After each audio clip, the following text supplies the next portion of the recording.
হালাল রিজিক অন্বেষণ করো তোমরা। রিজিকটা যত ছোট পেশা হোক না কেন, যদি হালাল হয় অবশ্যই সেটাই উত্তম।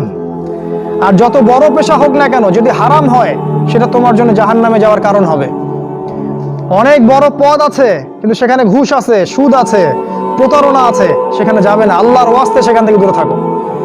আর তুমি যদি কৃষক হয়ে থাকো, তোমার রুজির মধ্যে হালাল থাকে, তুমি কৃষি কাজ করেই সংসার চালাও, কোনো সমস্যা নেই ভাই, কোনো সমস্যা নাই। লজ্জার কিছু নাই, অপমানের কিচ্ছু নাই।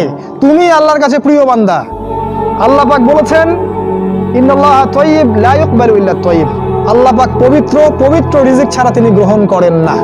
সারা জীবনের ইবাদত কবুল হবে না যদি আপনার রিজিকের মধ্যে হারাম থাকে। কিচ্ছু করার নাই, নবীর কথা পাল্টাতে পারবেন না।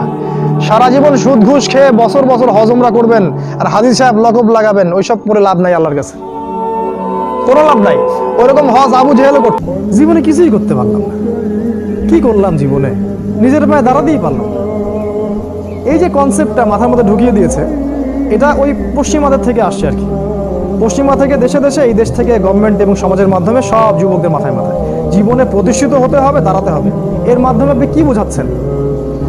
ওই ছেলেটা তো আল্লাহর কাছে অনেক বেশি পছন্দের, যে আল্লাহ পাকের সব হুকুম আহকাম মেনে চলে এবং হালাল খায়। মাশাআল্লাহ, আল্লাহ পাক তাকে সত্যবাদী নবীদের মর্যাদা দিবেন ইনশাআল্লাহ।